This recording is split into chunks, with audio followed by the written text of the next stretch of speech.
اللهم صل على محمد. صلوا على النبي محمد. اللهم صل عليه.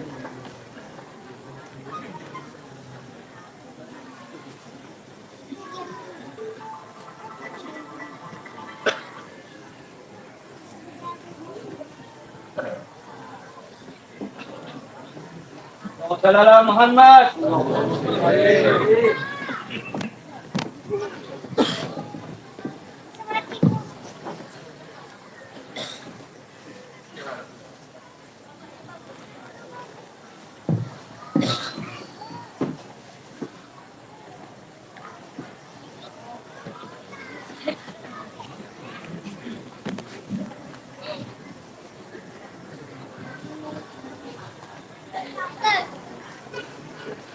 بسم الله الرحمن الرحيم. السلام عليكم ورحمة الله وبركاته.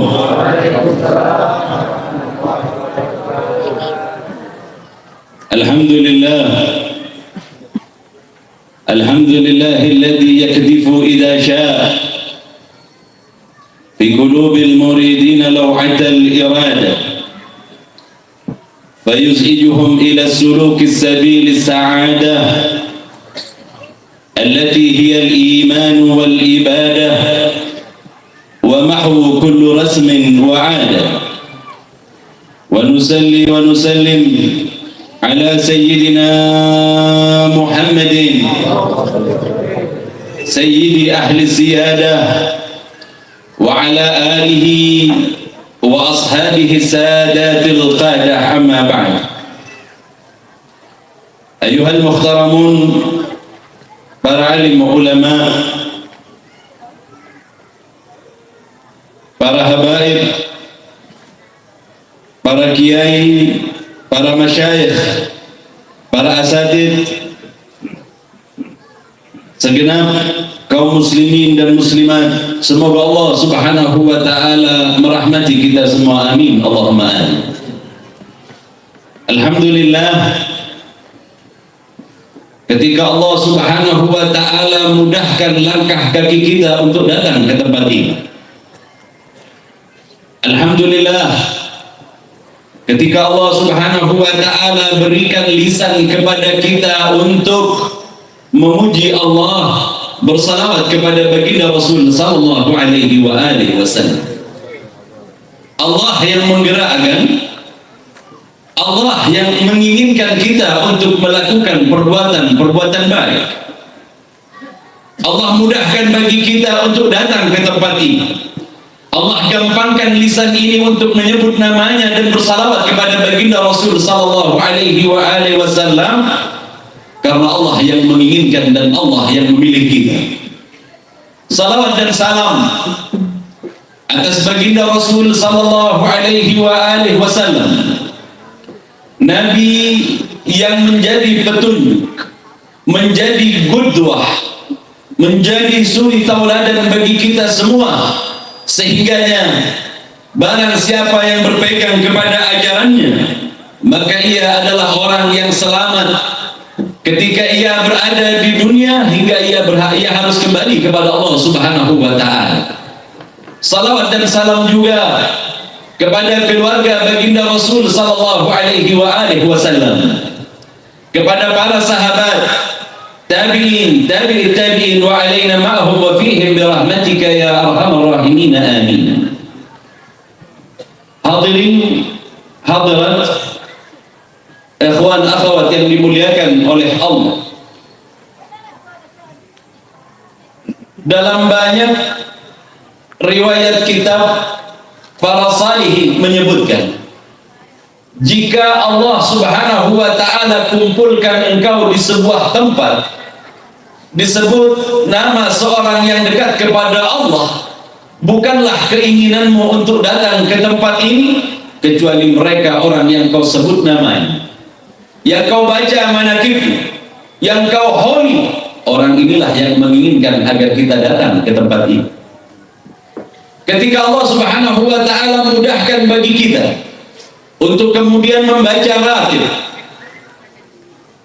yang disusun oleh Imamul Haddad, maka ketahuilah beliau yang menginginkan agar lisan ini membacanya semata-mata karena Allah Subhanahu wa ta'ala menggerakkan kita, dan keinginan sahibur ratiblah yang kemudian membuat kita mau membacanya. Ketahuilah hubungan ini antara kita dengan Imamul Haddad, tak akan mungkin kalian duduk di tempat ini kecuali kalian memiliki ikatan dengan Imamul Haddad, yang nantinya suatu ketika ikatan itu bermanfaat tak kala kita kembali kepada Allah Subhanahu wa ta'ala. Semoga dengan duduknya kita di dalam membaca Ratibul Haddad, maka Allah Subhanahu wa ta'ala kelak menggolongkan kita bersama Imamul Haddad, tak kala kita harus kembali kepada Allah, dan Allah Subhanahu wa ta'ala membentangkan syafaat Imamul Haddad kepada kita yang mau membaca ratibnya dan membaca manakibnya dan juga duduk di dalam acara haulnya. Hadirin-hadirat yang dimuliakan oleh Allah, berbicara tentang Imamul Haddad bukanlah hal yang mudah. Apa yang nantinya saya sampaikan tentang Imamul Haddad adalah bagian kecil dari samudera pengetahuan yang dimiliki oleh Imamul Haddad. Apa yang nantinya saya ucapkan, yang saya sampaikan adalah bagian kecil dari kewalian yang Allah berikan kepadanya. Apa yang nantinya saya sampaikan adalah samudera yang kecil di hadapan Imamul Haddad di dalam ibadah. Di dalam kitab Minhajus Sawi yang disusun atau yang dikarang oleh Al-Habib Zain bin Ibrahim bin Sumail, beliau bercerita bahwa mereka aslafun salih, sadatun al-alawiyun, mereka itu adalah orang-orang yang dididik di dalam keluarga kenabian, sehingganya pendidikan ini berasal dari baginda Rasul sallallahu alaihi wasallam. Sebagai sebuah contoh yang mudah bagaimana Al-Hasan dan Al-Husain tak kala melihat seorang yang sudah tua dia berwudu, akan tetapi wudunya kocar kacir, buru-buru dia berwudu, tak sempurna di dalam dia berwudu. Keduanya melihat kepada orang tua yang melakukan wudu ini. Maka Al-Hasan dan Al-Husain yang besar di dalam didikan nubuwah, yang besar di dalam lingkungan kenabian, tahu persis bagaimana cara menegur orang yang sudah tua sedangkan mereka masih berusia kanak-kanak. Apa kata keduanya? Al-Hasan berkata kepada adiknya Al-Husain, wahai saudaraku, marilah kita mencoba untuk mengingatkannya dengan cara yang pernah diajarkan oleh kakek kita baginda Rasul sallallahu alaihi wasallam. Maka keduanya kemudian seolah-olah berkelahi. Maka orang tua tadi ini kemudian menghalangi keduanya. Apa yang kalian pertentangkan? Maka berkatalah Al-Hasan, wahai orang tua, maukah engkau menjadi juri bagi kami, penengah bagi kami, siapa di antara kami yang paling baik wudu? Orang tua ini merasa tersanjung, padahal nasihat ini sebenarnya untuk dirinya. Itu sebab kemudian lihatlah mana di antara kami yang banyak kekurangan dan di mana di antara kami yang paling sempurna wudu. Maka kemudian keduanya berwudu di hadapan orang tua tadi sedemikian sempurna yang diajarkan oleh baginda Rasul, seolah-olah mereka adalah dua orang yang lahir secara bersamaan, atau ia dikatakan sebagai orang yang kembar. Semua perbuatannya sama, kakak beradik. Ketika melihat itu, orang tua tadi berkata, sungguh sebenarnya akulah yang salah di dalam wudu. Begini cara mereka menegur. Begini cara mereka di saat usia mereka kanak-kanak, mereka mampu memahami bagaimana dakwatun nubuwah, dakwah dari kenabian. Inilah yang kemudian ditanamkan, inilah yang kemudian menjadi asas di dalam tarekat Alawiyah, di dalam dakwah mereka kepada manusia, sehingganya dakwah inilah yang kemudian banyak diterima di mana-mana di belahan dunia. Begini cara menegur. Ini ajaran dari keluarga baginda Rasul sallallahu alaihi wasallam. Atau di waktu yang lain, kita dapat melihat bagaimana Al-Imam Ali Zainal Abidin Ibnul Husain, putra dari Al-Husain ini, yang juga besar di dalam lingkungan kenabian. Ia dididik oleh ayahnya, ia dididik oleh pamannya. Apa Apa yang terjadi kepadanya? Ketika ia dicaci maki, ketika ia dihina, sedikit pun belum pernah ia membalas. Bahkan di dalam riwayat banyak diceritakan, ia malah kemudian memberikan sebagian hartanya kepada orang yang mencacinya. Ini ajaran nubuah yang berasal dari keluarga baginda Rasul sallallahu alaihi wasallam. Inilah tarikat Alawiyah yang kemudian dari zaman ke zaman senantiasa dilestarikan, bersambung kepada orang yang berikutnya ke berikutnya, hingga sampailah di tangan Imamul Haddad, orang yang kemudian di zamannya dikatakan sebagai orang yang melampaui segalanya. Habib Zain bin Ibrahim bin Smith di dalam kitabnya menyebutkan seorang anak yang disebut sebagai anak yang sabik, melampaui. Ia melampaui orang-orang sebelumnya, ia melampaui orang tuanya. Ada 3 orang anak yang diceritakan oleh Al-Habib Zain bin Ibrahim bin Smith di dalam kitab. Apa yang pertama? Seorang anak yang sabik, dia melampaui kepada orang tuanya di dalam keilmuannya, di dalam ibadahnya, di dalam akhlaknya. Ia mampu melampaui orang tuanya sehingga ia jauh lebih hebat dibandingkan orang tuanya. Ini semisal Imamul Haddad. Kemudian yang kedua disebut lahik. Apa itu lahik? Mereka seorang anak yang mengikuti orang tuanya, mazhabnya sama dengan orang tuanya, akidahnya sama dengan orang tuanya, dan ia mengikuti setiap ajaran Islam berasal dengan bimbingan orang tuanya yang terlebih dahulu di dalam memeluk agama Islam. Maka ia adalah orang yang mengikuti orang tuanya, dikatakan sebagai orang yang lahir. Yang terakhir, naudzubillah wal iyadzubillah, disebut dengan mahir. Apa mahir ini? Dia tak meyakini apa yang diyakini oleh ayahnya, bahkan dia berseberangan madhabnya, berseberangan akidahnya dengan orang tuanya. Dia sendiri telah melakukan sebuah kedurhakaan kepada orang tuanya dengan tidak meletakkan keyakinan kepada orang tuanya. Jika ada seorang anak yang tak sama berjalan dengan orang tuanya di dalam akidah, maka anak ini dikatakan sebagai mahir. Apalagi ia seorang Alawi, apabila ia adalah seorang yang menganut atau yang berasal dari keturunan Alawiyah, maka pantasnya ia untuk mengikuti ayahnya, karena ini adalah bentuk berbaktinya ia kepada orang tua. Bagaimana dia berbakti? Karena ia yakin kepada akidah orang tuanya. Jika ada seorang anak yang tak sama pemahaman dengan orang tuanya di dalam akidah atau madhab, naudzubillah wal iyadzubillah, ia dikatakan sebagai orang yang durhaka. Imamul Haddad mencapai puncak keilmuan tertinggi sehingga ia pantas disebut sebagai seorang mujahid. Dia boleh berpendapat di dalam ilmu fikih, tapi apa kata beliau? Laulal adab ma'as salaf laqallatu malikan fil ma'.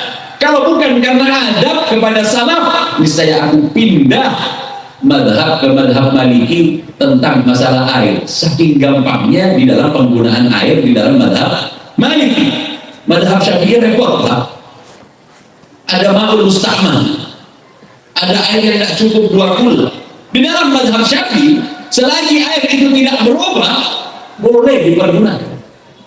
Selagi air itu masih berbentuk air dalam pandangan kita, tidak berubah warna, bau, dan rasanya, walaupun tidak sampai 2 bulan, boleh dipakai. Tapi madhab Syafi'i, kita boleh mencelupkan tangan kita apabila lebih dari 2 kullah baru diperbolehkan. Tapi kalau kurang, sarul ma' musta'mal, air kemudian menjadi air yang musta'mal. Imamul Haddad mengetahui betul bahwa sesungguhnya madhab Maliki dalam masalah air jauh lebih mudah, tapi karena adabnya kepada orang tuanya, adab kepada gurunya, ia tidak nyebrang madhab itu. Dia tetap berpegang kepada madhab Syafi'i sebagai keyakinan madhab orang tuanya, dan ia adalah orang yang berbakti kepada kedua orang tuanya dan kepada gurunya. Ini maksudnya, jangan mentang-mentang kita pulang dari Makkah jauh lebih alim daripada orang tua kita, lalu dengan semena-mena kita meninggalkan ajaran mereka. Naudzubillah wal iyadzubillah. Menggampangkan, meremehkan, maka janganlah menjadi anak yang disebut dengan mahir, karena ia adalah anak yang tak sama jalannya dengan orang tuanya. Naudzubillah wal iyadzubillah. Karena di negeri Hadramaut, beginilah yang menjadi keyakinan kita, berpegang dari keluarga baginda Rasul, berpegang secara turun-temurun dari guru ke guru, dari ayah ke ayah, dari kakek ke kakek, hingga sampai kepada baginda Rasul sallallahu alaihi wasallam.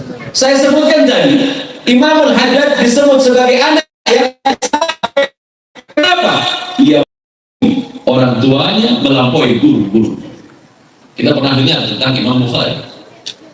Imam Bukhari itu berguru kepada 1000 orang guru, saking banyak. Sehingga dia mengambil pendapat sang guru, ia mengumpulkan pendapat beberapa gurunya, sehingga pada masa berikutnya berapa banyak dari guru-guru dari Imam Bukhari yang kemudian berguru kepada Imam Bukhari dan mengambil pendapat dari Imam Bukhari. Dulunya dia adalah orang yang datang kepada seorang guru meriwayatkan sebuah hadis, kemudian ia belajar kepada banyak guru, lambat laun guru-gurunya yang tak memiliki riwayat pun mengambil dari Imam Bukhari sehingga yang meriwayatkan dari Imam Bukhari. Begitu juga Imamul Haddad.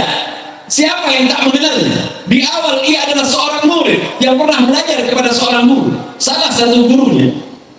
Setelah mengajar Imamul Haddad, berangkatlah ia ke negeri India. Begitu sampai di negeri India, bertahun-tahun lamanya, ketika dia pulang ke negeri Hadramut, ia dapati orang yang belajar pada dirinya. Berapa banyak ulama sudah duduk di hadapan Imam Haddad belajar kepadanya. Maka sang guru yang tadinya adalah guru, salat tilmidan, ia kemudian menjadi murid di depan Imam Haddad dan belajar tentang ihya kepadanya. Ini orang yang melampaui. Apalagi yang dilampaui? Ibadahnya. Ibadah Imamul Haddad melampaui orang tuanya.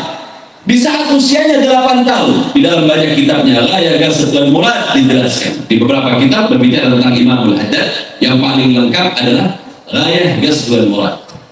Di dalam kitab itu diceritakan, umur 8 tahun Imamul Haddad telah melakukan salat sebanyak 200 rakaat. 8 tahun. Umur 8 tahun. 200 rakaat. Di akhir hayatnya beliau berkata, tidak satu pun dari sunnah kenabian kecuali aku telah melakukannya. Terakhir yang beliau lakukan adalah memanjangkan rambut sampai pada memukul bagian bahunya. Sehingga jangan kau tanyakan tentang sunnah baginda Rasul. Beliau telah tenggelam semuanya di dalam lautan sunnah baginda Rasul. Tak satu pun tersisa dari sunnah baginda Rasul sallallahu alaihi wasallam. Ini yang disebut dengan tariqah Alawiyah, yang diambil dari ayah ke ayah, dari kakek ke kakek, hingga sampai kepada baginda Rasul sallallahu alaihi wasallam. Alawiyah memiliki manhaj, sehingga manhaj itu kemudian pada zaman Imamul Haddad dilestarikan. Beliaulah mujaddid pada kurun yang ke-10. Di antara mereka para ulama-ulama yang ada semuanya mengakui beliau sebagai mujaddid, sehingga beliau disebut sebagai orang yang di dalam dakwahnya sempurna, orang yang di dalam keilmuannya luar biasa. Bahkan di dalam riwayat juga diceritakan, Imam Haddad ini jika dia bingung tentang sebuah hadis, am hadza sahih am la, hadis ini sahih atau tidak, Imamul Haddad langsung bertanya kepada baginda Rasul sallallahu alaihi wasallam. Ini enaknya Imam Haddad, Pak. Begitu ada satu hadis ikhtilaf ulama tentang kesahihan, ingat, merupakan adab kepada baginda Rasul sallallahu alaihi wasallam. Jangan dengan mudah mengatakan sebuah hadis itu baik, seolah-olah engkau mengatakan bahwa perkataan baginda Rasul itu lemah. Adab yang sesungguhnya diajarkan oleh Imam Haddad. Belum pernah beliau mengatakan hadis itu baik. Beliau pasti mengatakan hadis itu periwayatannya yang baik, bukan hadisnya. Siapa yang tak kenal bahwa hadis adalah perkataan baginda Rasul? Jika engkau tak memiliki adab kepada baginda Rasul, tertutuplah kepadamu keilmuan, sehingga engkau tak mampu untuk menembus ilmu-ilmu yang lain yang ada pada diri baginda Rasul sallallahu alaihi wasallam. Sehingga Imamul Haddad, jika terjadi perbedaan pendapat di antara para ulama, niscaya aku bertanya langsung kepada baginda Rasul, maka baginda Rasul bercerita kepadaku bahwa hadis ini adalah hadis yang sahih berasal dariku, dan ini bukan yang berasal dariku. Mudah, Pak. Tapi kalau kita bertahun-tahun belajar ilmu hadis pun mungkin masih salah kita di dalam meneliti tentang sebuah hadis. Contoh mudah saja yang nggak selesai sampai zaman sekarang ini, Pak, tentang pelaksanaan haul ini betul-betul nggak dari baginda Rasul atau enggak? Ada nggak pelaksanaan haul di zaman baginda Rasul? Sehingga sebagian kelompok mengatakan bid'ah, mengada-ada, belum pernah ada di zaman baginda Rasul sallallahu alaihi wasallam. Sayangnya mereka punya referensi hadis yang sangat sedikit. Sayangnya akal mereka pendek untuk mencerna banyak hadis baginda Rasul sallallahu alaihi wasallam. Sayangnya akal mereka kerdil untuk belajar tentang hadis baginda Rasul sallallahu alaihi wasallam. Maksudnya, mari belajar tentang hadis umpama, belajar tentang hadis. Lihatlah bertaburan riwayat.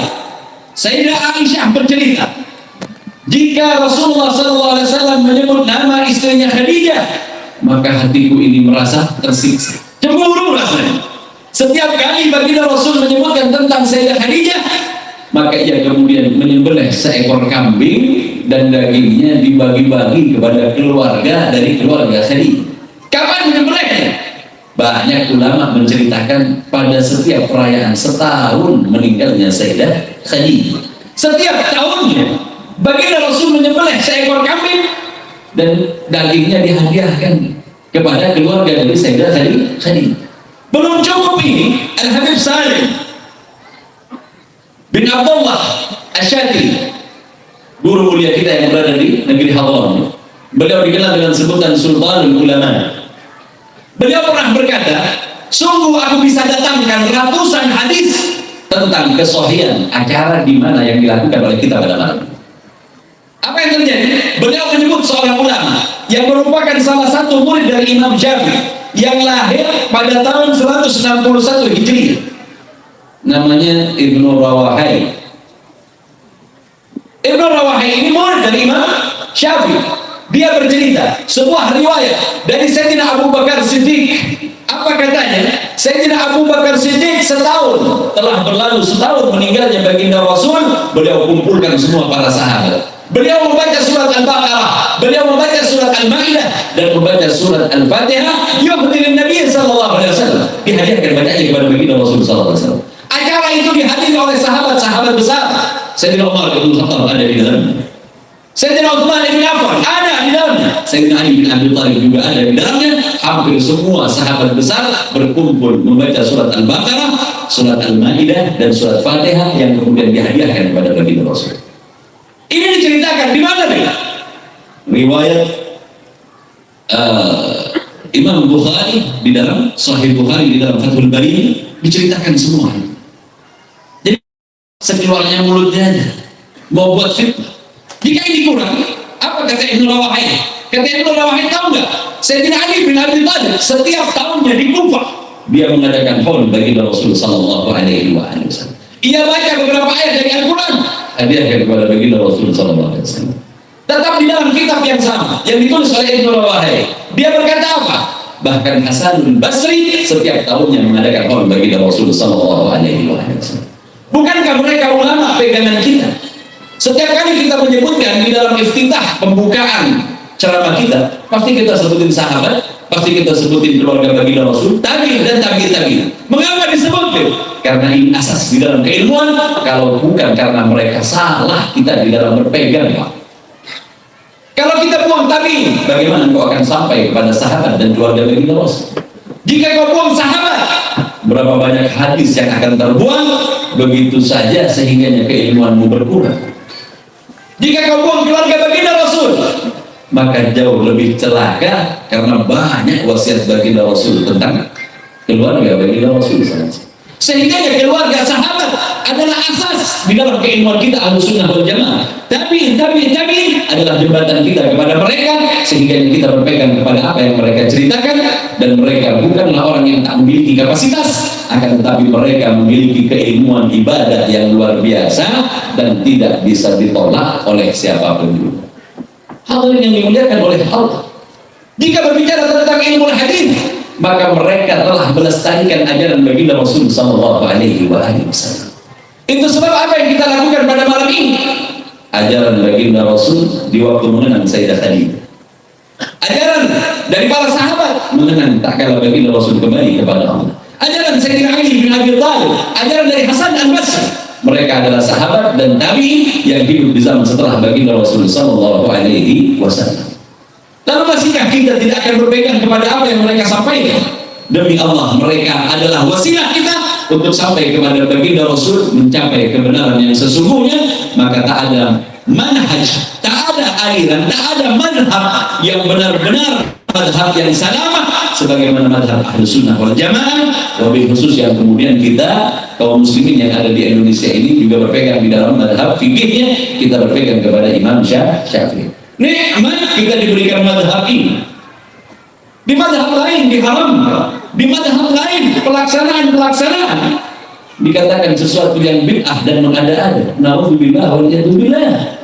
Kita berpegang kepada Sahih Bukhari. Namun saat ini dari sekian ribu di dalam Sahih Bukhari itu kemudian diperkecil lagi oleh beberapa ulama dan menyebutkan lebih sahih lagi menurut mereka. Dari 7.000 jumlahnya cuma tinggal 2.000. Kalau beli Sahih Bukhari sekarang ini hati-hati.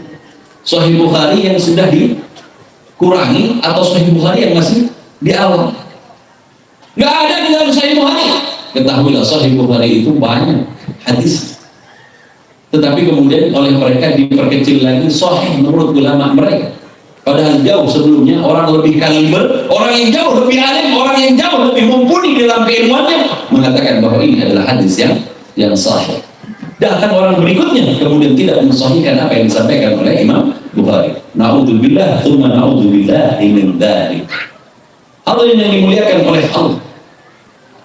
Ada baiknya kita mengenal Imamul Haddad, seorang yang dilahirkan di negeri Tarim, tepatnya di sebuah desa yang bernama Subair. Nama tempat kelahiran Imamul Haddad.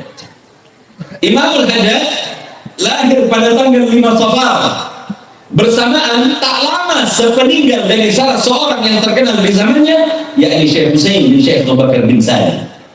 Meninggal Syekh Husain bin Syekh Abu Bakar bin Said, lahirlah Imamul Haddad. Ketika dihitung tahunnya, ini tahun adalah tahun kelahiran dari orang yang akan menjadi pemimpin bagi orang-orang yang setelah. Lahirlah Imam Haddad di tahun setelah dihitung, ternyata tahun kelahirannya setelah dihitung akan lahir seorang yang akan memimpin umat ini. Saat lahir, Allah sudah memberikan ujian. Kita tahu persis orang yang tinggi derajatnya di sisi Allah adalah orang yang memiliki ujian yang paling berat.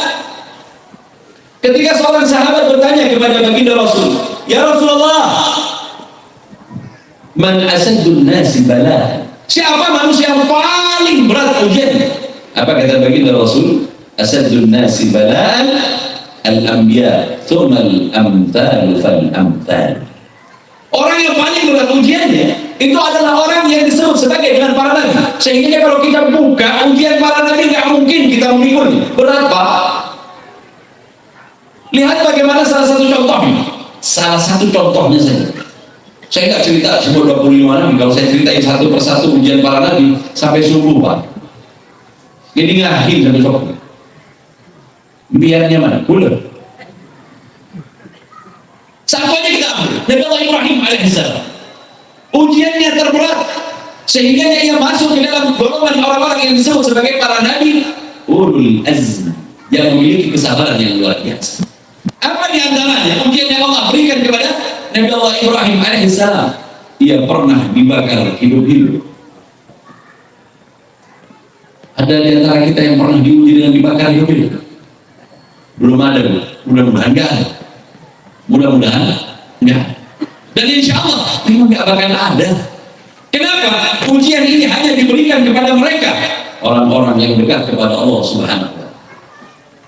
Terlebih lagi ketika Nabi Allah Ibrahim diuji oleh Allah Subhanahu wa Ta'ala, ketika ia dilemparkan ke dalam api, padahal saatnya genting, tibalah malaikat Jibril untuk kemudian menawarkan pertolongan kepadanya.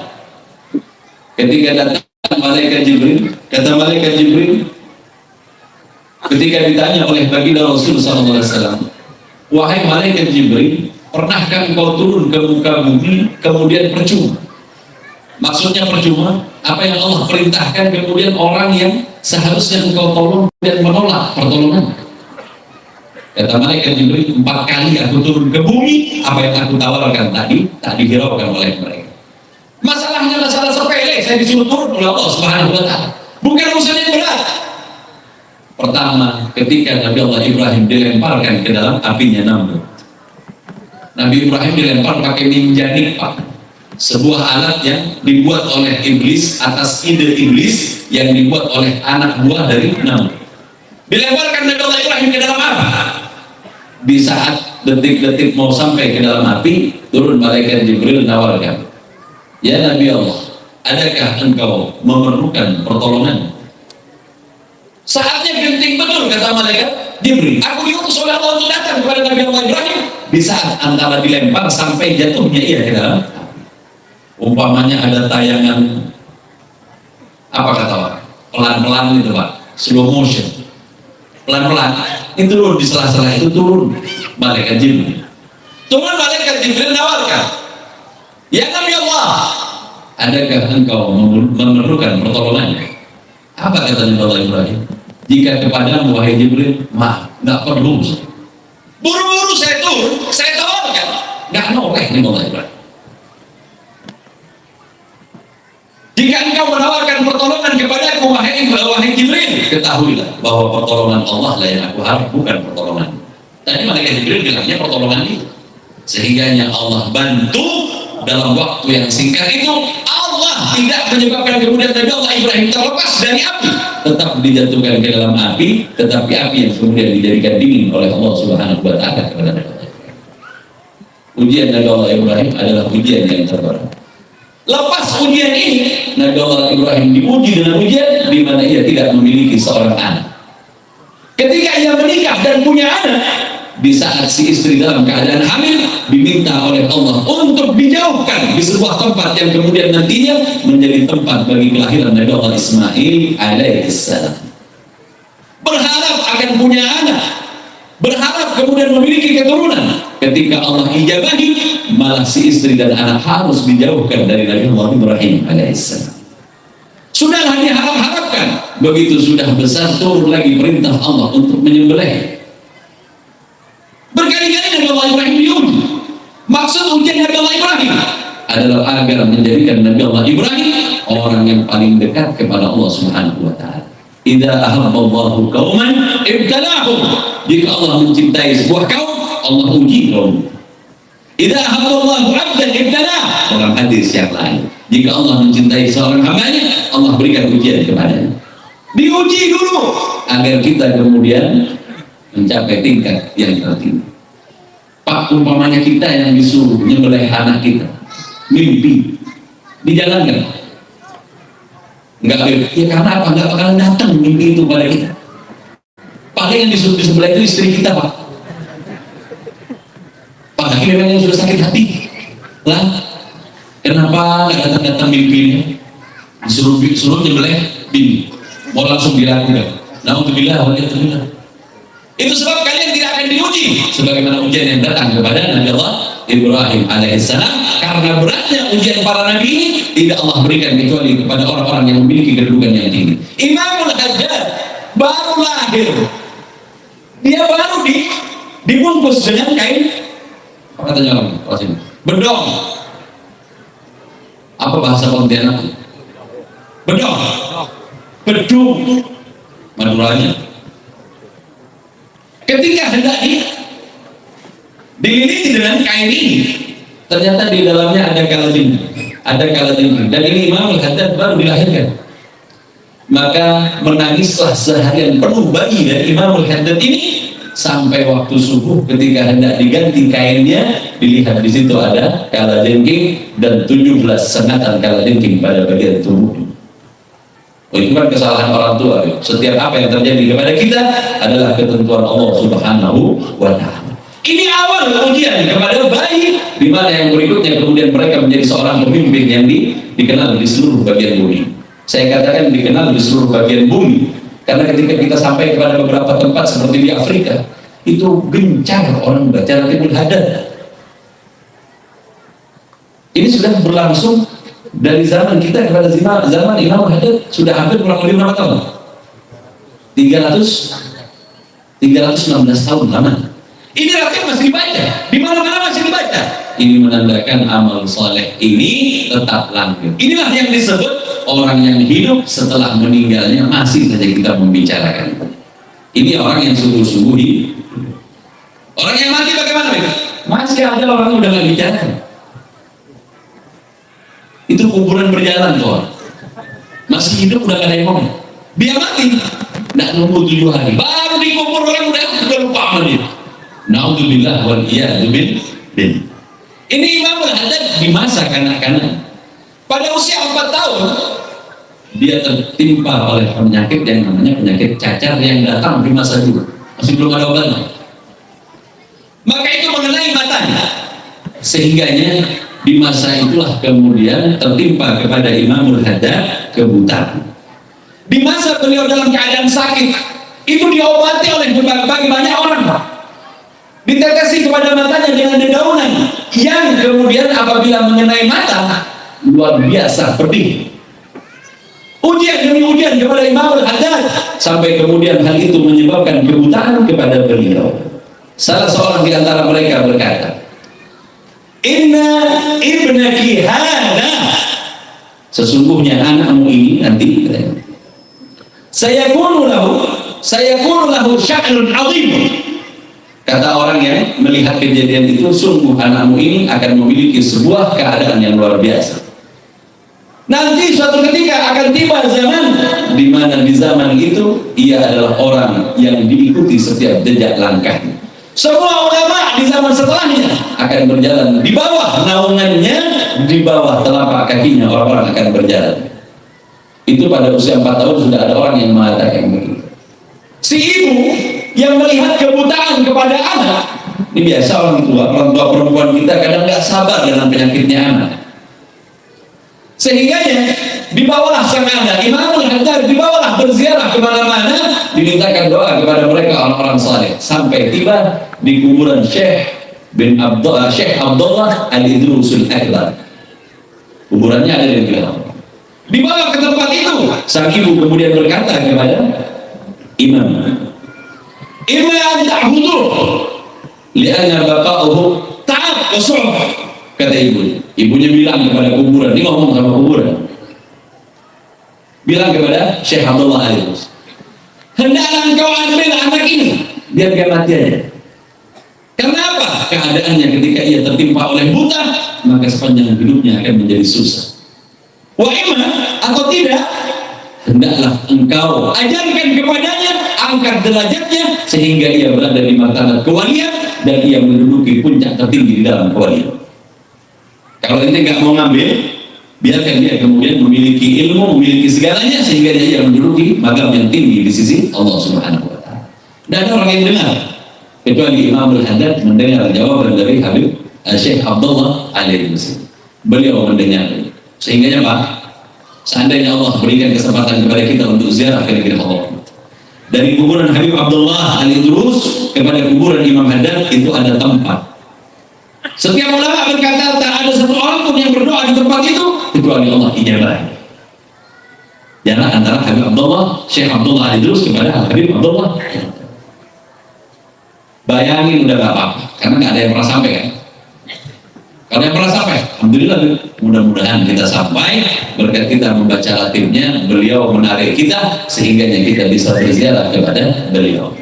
Nggak ada orang yang dengar kecuali Imamul Haddad. Di zamannya Imamul Haddad menghabiskan waktunya dengan mendengarkan setiap apa yang disampaikan oleh guru-gurunya sehingga tersimpanlah keilmuan di masa kanak-kanak. Kata beliau berkata, di usiaku 8 tahun, aku datangi setiap masjid di negeri Tarim, maka aku melakukan salat sunnah di tempat itu sebanyak 2 rakaat. Hampir di setiap masjid beliau datang, beliau salat 2 rakaat. Di usianya masih usianya 8 tahun, beliau sudah melakukan salat sebanyak 200 rakaat. Terakhir bagaimana? Beliau sampai kepada 1000 rakaat di dalam ibadah. Nggak mungkin, karena kita ukurnya pakai kemampuan kita, Pak. Beliau di usia 8 tahun udah 200. Kita nyampe 100 untung-untungan, bisa libur seminggu 2 minggu setelah itu. Bengkak kaki kita.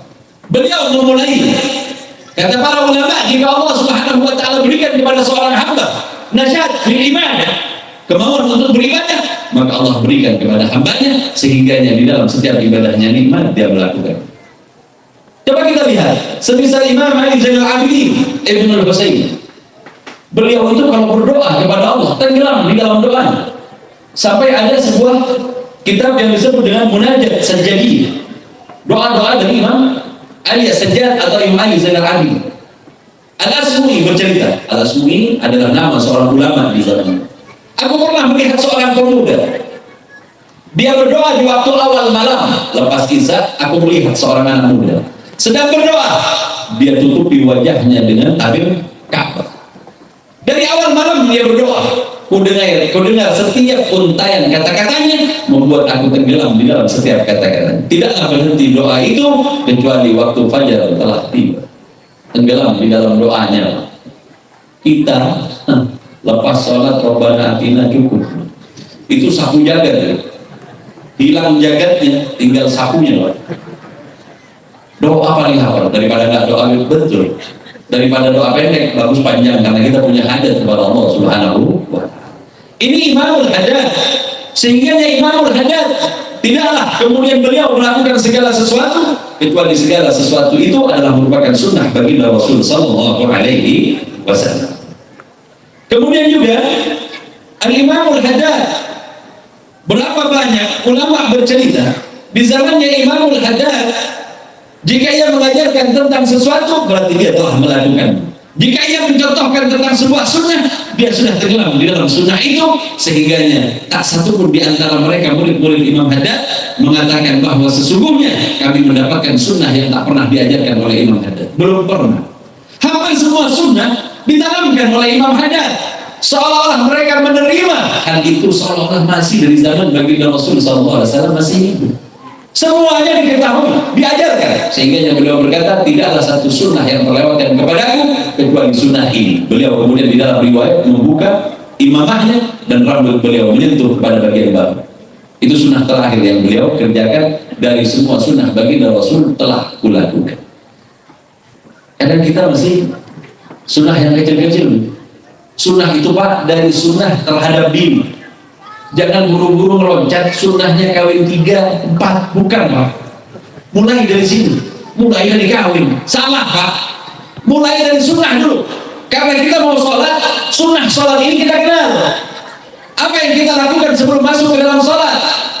Ini kalau sudah urusan sunnah kan sunnahnya 2, sunnahnya 3, 4. Saya pernah dengar pembahasan tentang ini. Baca masalah dia dengar rekapil. Jadi benarkah yang perempuan gak usah iri, benarkah menikah 2, 3 itu sunnah baginda Rasul? Betul. Tapi ada satu hal yang kita nggak bisa lakukan. Apa? Menambal luka dari istri pertama.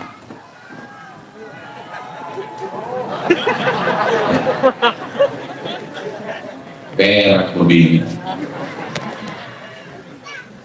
Karena itu yang terjadi. Lihatlah bagaimana baginda Rasul SAW sempurna di dalam mencontohkan. Ini sedikit aja sunnah yang ini. Loh panjangan namanya hikmah nikah Pak, bukan hikmah Allah.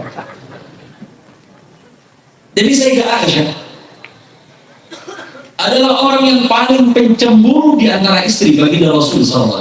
Suatu ketika, begitu aku keluar dari rumah aku melihat baginda Rasul SAW sedang menggandeng tangan dari Sofia bintu Huyai, salah satu istri baginda Rasul yang lain.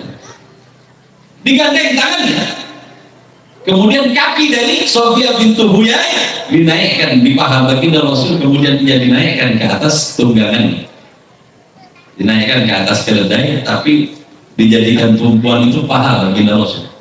Ini baginda Rasul sama istri, baginda Rasul kepada istri.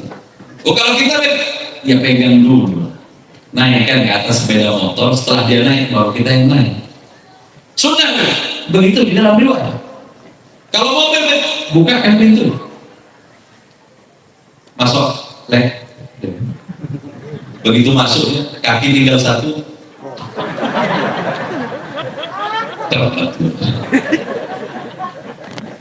Ini bicara yang sunnah Pak ya, bicara yang sunnah. Jadi dibukakan pintunya, dimasukkan terlebih dahulu, baru kemudian kita. Itu sunnah baginda Rasul. Jika kita mau menghidupkan, waktu melihat itu, mataku ini panas melihat Sofia bintu Huyai digandeng tangan oleh baginda Rasul dan dinaikkan ke atas kendaraan. Maka aku kemudian berlari meninggalkan rumahku, pulang ke rumah ayah. Jadi yang tangkap bukan cuma istri kita, yang Rasulullah juga begitu. Cuman baginda Rasul bisa menambah sakit hati dari istri yang pertama. Pulanglah aku kemudian sampai di rumah. Ketika sampai di rumah, Sayyidina Abu Bakar melihat Sayyidah Aisyah pulang. Mengapa engkau pulang sendiri wahai Aisyah? Bukankah seorang perempuan yang pulang meninggalkan rumah dari suaminya tidak bersama dengan suaminya, maka dia berada di dalam laknatnya Allah Subhanahu wa taala. Abah nggak tahu apa-apa. Cerpen mata bah, peti mata bah. Aku melihat baginda Rasul menggandeng tangan dari Sofia bintu Huyai, kemudian kaki baginda Rasul pahanya dijadikan tumpuan dan dinaikkan ke atas. Sakit mata saya. Pulanglah wahai Aisyah, karena engkau melakukan kesalahan, dan bukankah engkau tahu bahwa baginda Rasul adalah pimpinan kita, dan bukankah engkau tahu bahwa setiap baginda Rasul menikah semuanya karena keinginan Allah. Wa ma yantiqu 'anil hawa in huwa illa wahyun. Habis acara seperti ini, engkau tak orang pangeran tak ngari kali ya.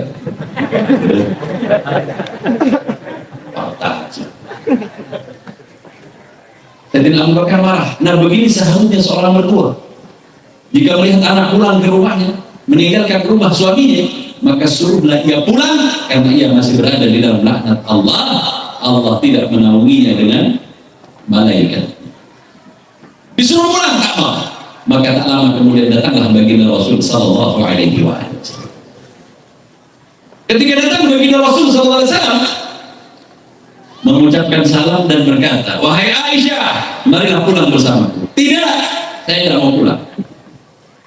Melihat Sayyidah Aisyah mengangkat suara kepada baginda Rasul, Sayyidina Abu Bakar menempelengnya. Sehingga dalam riwayat itu coba baca Pak, sampai keluar darah. Kalau kita mertua belain kita, itu memang begitu Pak, di rumah sering kurang ajar sebenarnya. Sering lawan, ngangkat suara, sikat lagi Pak. Pak, tidak dicontohkan sama Rasul. Ketika dipukul Sayyidah Aisyah, maka bersedihlah baginda Rasul dan berkata, wahai Abu Bakar, bukankah engkau telah menikahkan kepadanya? Maka Aisyah berada di dalam tanggung jawab. Baginda Rasul berkata, wahai Abu Bakar, karena sahabat Pak. Kalau kita sama mertua jangan manggil namanya Pak. Terus panggil namanya kita salah Pak. Panggil nama mertua kita, jangan begitu man. Maka ketika dibela, kata Sayyidah Aisyah, ketika dibela, hatiku berbunga-bunga. Walaupun aku salah meninggalkan rumah, baginda Rasul belain aku. Yang tadinya sakit hati, mulai melunak saya. Pulanglah bersamaku wahai Aisyah. Kata Sayyidah Aisyah, tidak. Saya tidak akan pulang sama engkau ya Rasul. Dan ya Rasulullah, perlu engkau ketahui, kalau saya berdoa kepada Allah, saya nggak mau pakai lagi nama. Dulu sahabat kalau berdoa kepada Allah, ya Allah, dengan hak Nabi Muhammad, dengan hak Rasulmu Muhammad. Sahabat kalau doa begitu, makanya baca sholawat dulu kalau kita mau doa. Sekarang kalau saya doa, karena saya sakit hati kepada Sofia bintu Huyai, saya akan sebut nama Nabi Allah Ibrahim. Ya Allah, dengan hak Nabi Ibrahim. Maksudnya mau bikin baginda Rasul marah. Apa kata baginda Rasul? Wahai Aisyah, pejamkan mata. Aisyah tahu bahwa ia sudah membuat baginda Rasul marah, maka kupejamkan mata. Yang kutakutkan, baginda Rasul kemudian memukul. Sudahlah ayahku memukulkan, dan beliau nantinya Rasul akan memukulmu karena baginda Rasul marah karena aku akan menyebut nama Nabi Allah Ibrahim di dalam doa. Didekatinya aku, kupikir akan ditempelkan oleh baginda Rasul. Tiba-tiba pelukan baginda Rasul mencairkan segala. Selesai, dibawa pulang dengan tersenyum. Ini yang kita gak bisa. Cuma mau kawin aja, tapi nggak bisa menyelesaikan permasalahan. banyak yang bisa begitu, Pak. Karena sulitnya untuk meniru sunnah bagi Rasul ini. Sehingga sunnah itu bukan tentang sesuatu yang dilakukan oleh baginda Rasul keluar. Maka perbanyaklah sunnah baginda Rasul yang paling banyak kepadamu. Dalam salat umpamanya, di dalam puasa umpamanya, di dalam kehidupan sehari-hari umpamanya. Sehingga nggak mustahil satu ketika engkau pun mampu untuk mengobati istri tuamu. Mondongan. Ini sunnah. Di dalam riwayat Imamul Hajjaj pun menikah dengan beberapa orang, dan itu pun karena mereka yang menginginkan untuk mendapatkan keberkahan dari Imamul Hajjaj. Nah, kalau kita menikah memang dicari berkahnya, Pak. Ini yang hebat, Pak. Tapi tetap sunnahnya mampu untuk mengobati luka dari istri pertama. Kalau bisa, baru kita bisa melakukan sunnah. Jangan kemudian sedikit-sedikit, saya ingin sunnah baginda Rasul banyak. Bukan masalah urusan yang 2, 3 ini, yang lain dulu selesai. Kalau yang lain sudah selesai, jika tingkahmu sama dengan baginda Rasul, nggak mustahil engkau kemudian mendapatkan apa yang Allah berikan kepada baginda Rasul Sallallahu Alaihi Wasallam. Inilah sebab kemudian Imam Haddad dikatakan pembaharu, mengingatkan kembali kita kepada baginda Rasul dalam segalanya. Keilmuannya yang luar biasa, ibadahnya yang tak terkejar, bahkan dia sampai kepada martabat mujahid. Dia bisa berijtihad. Imam Al-Haddad di dalam ibadahnya tak terkejar, sehingga banyak murid-muridnya yang kemudian memenuhi hampir semua tempat yang kemudian menjadi orang-orang besar yang pernah belajar kepada Imam Al-Haddad. Sehingga dia dikatakan mujaddid fi qarnil asr. Pada kurun yang ke-10 beliaulah mujaddid yang pernah ada, yang kemudian mengingatkan kita kepada baginda Rasul Sallallahu Alaihi Wasallam. Ibadahnya tak tertanding, keilmuannya di zamannya dulu orang yang menjadi gurunya, pada masa berikutnya kemudian menjadi murid. Ibadahnya yang sekian banyak, hampir semua sunnah baginda Rasul dikerjakan. Apalagi jika engkau bertanya tentang akhlak dari Imamul Haddad, engkau akan terpana. Bagaimana contohnya? Suatu ketika ada orang hendak menyembelih kambing. Orang ini kemudian melihat pisaunya yang tumpul. Dia bilang apa? Coba kau bawa pisau ini kepada pandai besi. Dalam bahasa Arab ada. Zaman itu yang terkenal ada, yang disebut Imam Haddad. Bisakah Imam Haddad itu tukang masak? Bisa. Si anak yang memang nggak tahu disuruh bawa pisau itu kepada Imam Haddad, dia bawa. Dan ketika sampai di hadapan Imam Haddad, engkaukah Imam Haddad? Betul. Entahlah abahku memberikan ini untuk diasah. Kalau kita seorang ulama, kalau kita yang punya ilmu, orang yang punya pengikut seperti ini, kita merasa tersakiti. Tapi tidak dengan Imam Haddad. Diasahkan, Pak. Diasah. Biar si anak tadi nggak apa? Nggak berduka. Biar si anak tadi gimana? Nggak kecewa. Setelah diasahkan, maka si abah ini nanya, ente bawa pisau kemana? Maksud abahnya itu ke tukang pandai besi biar dipertajam lagi. Aku bawa kepada Al-Haddad. Al-Haddad yang mana? Ternyata yang menyebutkan nama tempat yang berada di Hawi. Hawi adalah nama tempat tak jauh dari negeri Tari, merupakan pinggiran dari kota Tari. Si abah ini merasa ketakutan dan datang kepada Imam Haddad dan meminta maaf. Imam Haddad tetap, tapi dia tetap mengasah pisau tadi dan memberikan pisau. Lihatlah bagaimana akhlak. Kalau kita tidak bakalan mau terus ini, esok tukangnya beli. Na'udzubillah waliyadzubillah. Sehingga kesempurnaan akhlak, kesempurnaan ibadah, kesempurnaan di dalam segala sesuatunya mengingatkan kita kepada baginda Rasul. Orang yang seperti inilah yang kemudian pantas disebut sebagai mujaddid, menghidupkan kembali sunnah baginda Rasul, menghidupkan kembali keilmuan baginda Rasul, menghangatkan kembali sunnah-sunnah dari kenabian, sehingga orang ini pantas dianggap sebagai warathul anbiya, mereka pewaris para nabi yang memiliki nasab yang luar biasa, yang memiliki ikatan sanad kepada baginda Rasul yang luar biasa, sehingga pantaslah kita mengatakan bahwa beliau adalah orang yang luar biasa.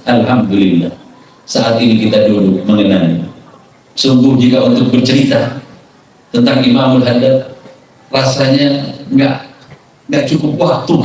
Saking banyaknya pujian kepada beliau di dalam apa yang pernah beliau sampaikan. Bahkan satu syairnya saja merupakan gambaran kepada kita. Apa itu gambarannya? Beliau mampu menyempurnakan tentang sebuah hal yang kemudian kita paham betul bahwa sesungguhnya kita harus mengikuti apa yang dilakukan oleh beliau. Apa kata beliau? Ilzam kita Allah.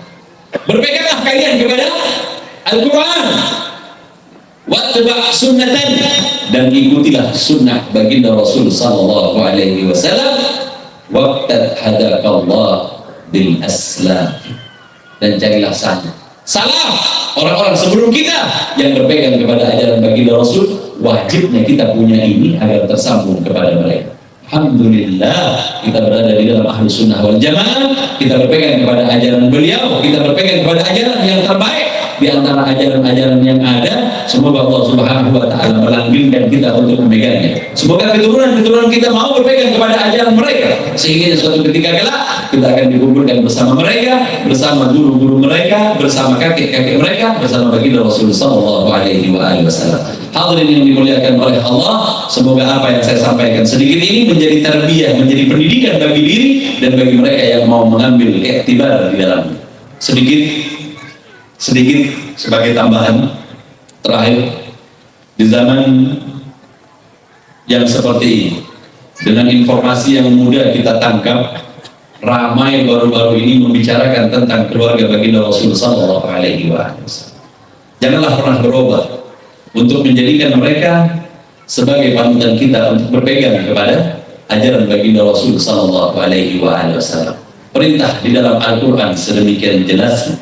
Berapa banyak guru-guru kita mengingatkan tentang hal ini. Ada sebuah riwayat yang diriwayatkan oleh Ibn Jauzi. Begitu juga di dalam kitab At-Ta'awun, Ibnu Qudamah menyampaikan hal yang sama. Bercerita tentang seorang dzurriyyah baginda Rasul sallallahu alaihi wasallam yang tinggal di negeri Balkh.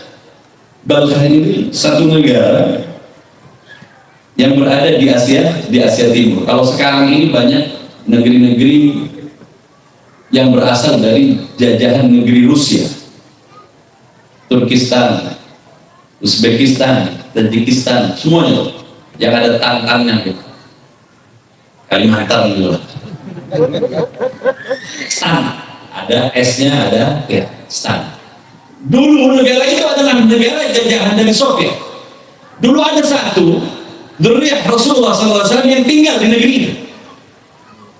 Suami istri dan 3 orang anaknya perempuan tinggal di sana. Ketika tinggal di tempat itu, tak lama kemudian suaminya meninggal dunia.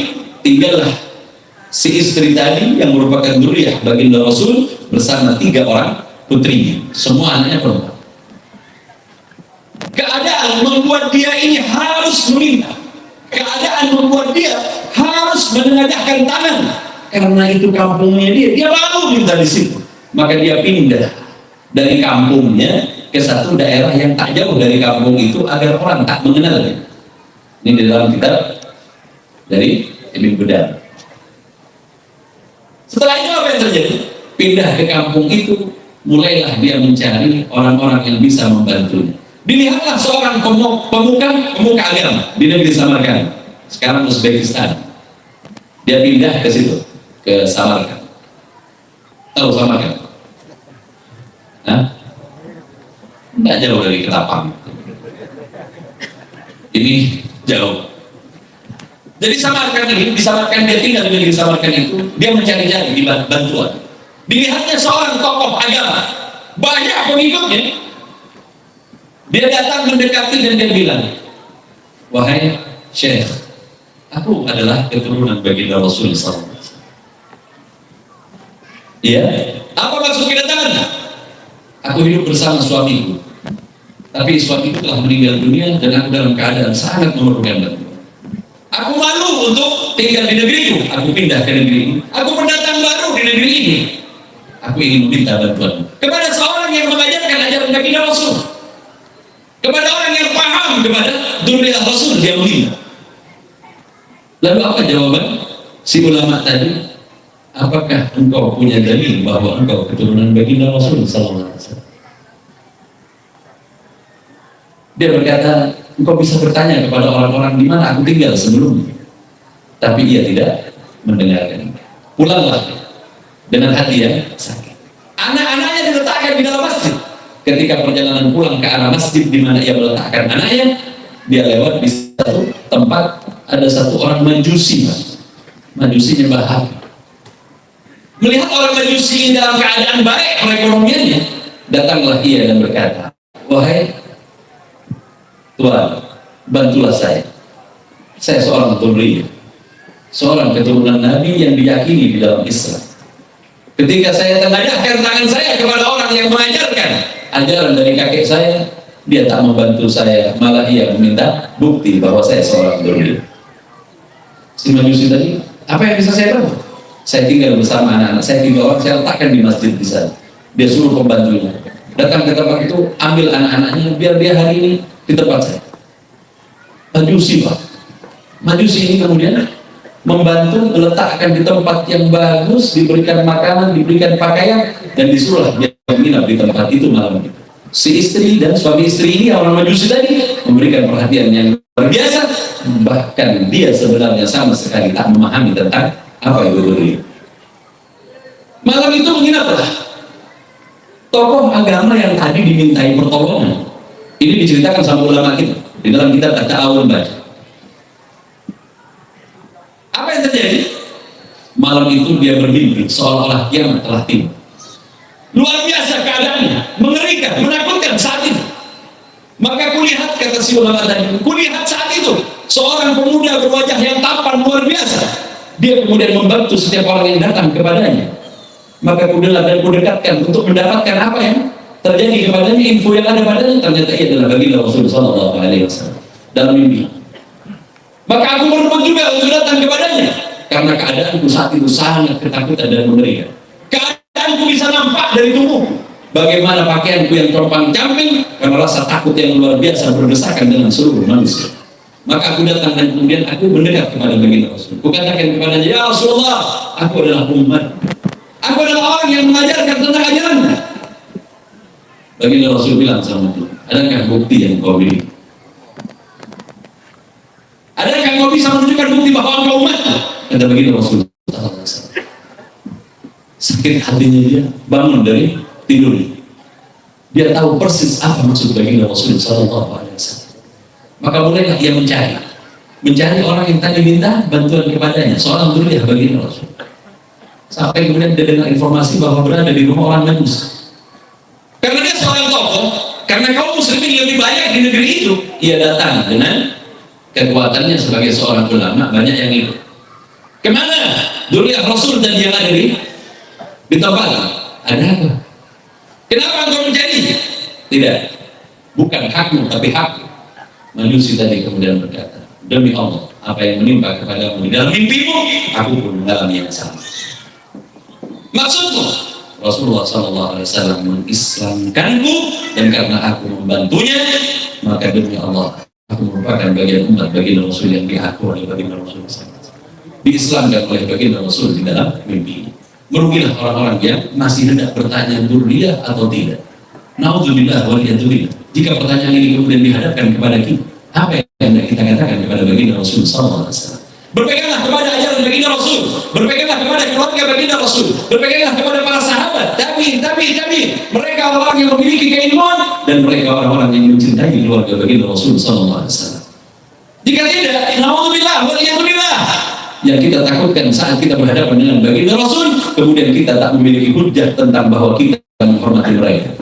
Bukan Imam Haddad, bagian dari Dhurriyyah baginda Rasul. Mengadakannya merupakan bagian kecintaan kita. Meyakininya sebagai Dhurriyyah baginda Rasul adalah bagian dari wilayah yang Allah berikan kepada kita. Nabi Allah ini bermanfaat sebagaimana bermanfaatnya kelak tak kalah kita kembali kepada Allah. Jika hidup kita, seorang guru, seorang kiai, seorang habaib mengajarkan keilmuan, memberikan manfaat kepada kita, maka kelak ia memberikan manfaat juga kepada kita tak kalah kita kembali kepada Allah. Lalu bagaimana dengan baginda Rasul? Hampir setiap manusia harus menengadahkan tangannya kepada baginda Rasul. Bahkan di dalam sebutannya, Al-Habib Ali bin Muhammad Al-Habsyi menceritakan kepada kita, di hari nanti manusia semuanya bingung kembali kepada Allah. Bahkan para nabi yang mereka kemudian menengadahkan tangannya kepada baginda Rasul untuk meminta syafaat baginda Rasul. Anbiya, orang-orang yang sudah dijamin oleh Allah, semuanya meminta syafaat kepada baginda Rasul SAW. Lalu jika kemudian kita menafikan, jika kita tak mempercayai, khawatirnya kelak kita pun tak dipercaya oleh baginda Rasul SAW. Naudzubillah waliyadzubillah. Semoga Allah kuatkan keyakinan kita berpegang kepada ajaran ini, berpegang kepada keluarga baginda Rasul, sahabat baginda Rasul, orang-orang alim yang telah mengajarkan kepada kita kecintaan kepada mereka, berpegang kepada ajaran mereka hingga sampailah kita kepada baginda Rasul, dan kita adalah satu kesatuan yang nantinya akan bersama dengan baginda Rasul sallallahu alaihi wasallam. Amin Allahumma amin.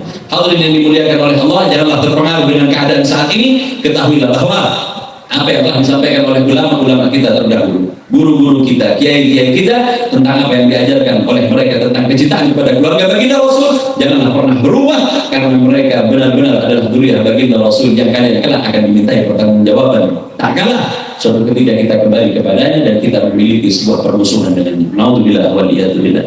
Hadirin hadirat ikhwan akhwat yang dimuliakan oleh Allah, semoga dengan hal ini kita juga telah diaku oleh Imam Haddad sebagai orang yang pernah duduk bersama mengenang. Tak kala kita mengenangnya, beliau pun mengenang kita. Tak kala kita ditanyakan ikatan kita dengan seorang yang saleh, maka kita akan katakan, dulu aku pernah duduk bersama di sebuah tempat mengenang seorang yang saleh, memiliki kedudukan tinggi di sisi Allah Subhanahu wa taala. Ini kelak akan bermanfaat kalau kita kembali kepada Allah, dan semoga Allah Subhanahu wa taala merahmati kita semua, dan semoga Allah Subhanahu wa taala selamatkan kita dari fitnah yang mendunia ini, fitnah Dajjal ini. Semoga Allah Subhanahu wa taala menjaga kita, keluarga kita, guru-guru kita, habaib kita, kiai-kiai kita, sehingga mereka tetap berpegang kepada ajaran baginda Rasul sallallahu alaihi wasallam sampai nanti kita akan mempertanggungjawabkan di hadapan Allah Subhanahu wa taala. Hadirin yang dimuliakan oleh Allah, sekedar yang bisa saya sampaikan, kurang lebihnya mohon maaf yang sebesar-besarnya. Wabillahi taufiq wal hidayah wal ridha wal inayah. Wassalamualaikum warahmatullahi wabarakatuh.